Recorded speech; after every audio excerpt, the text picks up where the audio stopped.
কত সুন্দর বৃষ্টি হইতেছে। এই বৃষ্টি যদি গোসল করতে পারতাম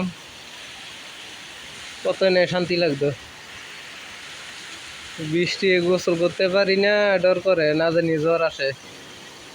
আর এই দেশও বৃষ্টি গোসল করলে শরীর ব্যথা করে, এটাই বড় সমস্যা। কি সুন্দর বৃষ্টি হয়েছে। আর রাস্তা কত ফাঁস না, কত বড় রাস্তা। এই পাশে আবার রাস্তা আছে। মালয়েশিয়া রাস্তার অভাব নাই।